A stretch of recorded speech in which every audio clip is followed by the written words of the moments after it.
people, and welcome to another interesting episode of Canva's World. And today I'll be giving you the news update, so stay tuned.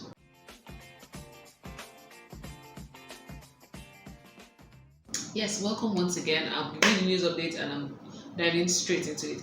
So I think the latest on the news, especially this past few days and this week in general, is the Chinese loan. I mean, the loan the Chinese government is planning on loaning Nigeria, I think $500 million. And this loan has, caused a lot of controversy and has made a lot of people ask the question, like, why is it that there's a clause on this loan that gives China like sovereignty of some sort? And the Minister of Road and Transportation, Rotimi Amechi, he said that that is one of the best loans they could find. Nobody wants to loan Nigeria, and we should stop the probe, else they will not loan us the money. So basically, he was not here for the probing, and he kept on warning that if we continue to probe, we won't get the loan. I think we should continue to probe, because at the end of the day, this money is going to be loaned in the name of this country.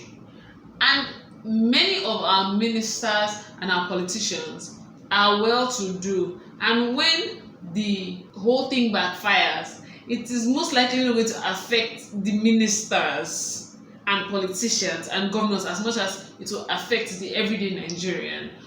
And the thing is, they say if Nigeria cannot pay the loan, then China has the right to get back value for their loan in any form or way they feel, right? That's the whole bone of contention. But he's like, yeah, but Nigeria always gets to pay the loan. Well, I don't think that is a risk worth taking. People always do something until they don't always do something. And it's not like my country, Nigeria, we have something planned, we have maybe an industry or something that has been put in place or that has been put in place to create employment and also generate revenue enough to pay these loans. Every time it's just loan upon loan, there's going to be 2021 budget, 2022 budget, and at the end of the day, it's almost like there's no real place like they plan on getting these loans back. They say, oh, well, they generate revenue from the transport and everything, but really there's no concrete source that will generate internally apart from getting another loan to pay this loan. I don't see it. And I think this whole thing should be a wake-up call for my country, Nigeria, our politicians and our leaders, to understand that we need to start looking internally to generate our own funds and solve our own problems. We can't keep taking loan upon loan upon loan. I'm just really happy that this time around, for some reason, a lot of probes are going on right now. Like the one last month on the NDDC, where the minister and the directors were all being probed.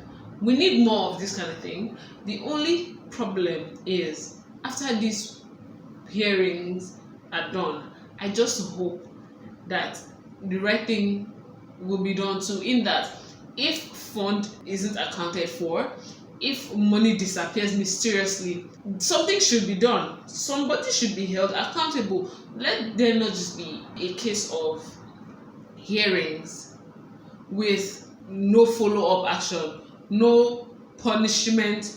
You get my point. So let it not just be, because now after the NDDC saga that happened last month with them calling each other out and this and that, a lot of Nigerians feel like that's the end of the matter. And it's most likely so, because that's the way we have always run the whole thing. As a Nigerian, we do not have trust in our system. And this kind of hearing is really good. Like the chairman, Nicholas Osai, has been doing a great job. I love how he has been probing, like the last one, the minister, he probed him well, respectfully. When it's not a speech contest or an argument competition, nothing like that. Eloquently, articulately, just get asking the questions. And that is what we need. There's no need for back and forth. There's no need for argument. There's no even need for fight. Just ask the simple questions and ask for the evidence. And again, the minister said he doesn't know about the 33 billion naira loan. He only knows about the $1.6 billion loan. And my thing is, how is it that huge sums of money, like 33 billion naira, just gets missing like that in this country? And at the end of the day, it's almost like nothing is being done.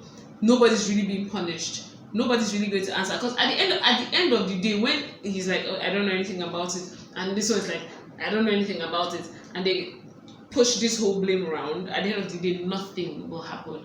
And I think we need to get to the point where after these hearings are done, after they're being probed, there is follow-up action to back it up. But so far, I'm loving it. Yeah, on Tuesday, the finance minister, Zainab Ahmed, she wasn't present. And the chairman, Mr. Nicholas Osai, moved for an adjournment, a week adjournment, so they will be present. I am loving this. I am glad that he didn't just carry on, because these people need to be present to answer the questions. Because if some other people come and they're like, well, it's not me, I think I had nothing to do with this, and the people who had something to do with it are not present, then that means the whole matter just, there's really no closure. We really need to get to the depths of these issues, and I feel like everybody involved needs to be around and defend whatever it is and whatever part they played in the loans and where the state of these things, because at the end of the day, we need to do things differently. Things cannot continue to happen the same way and we expect a different result. Nigerians are frustrated, Nigerians are tired, and things need to change, and I hope that they do change.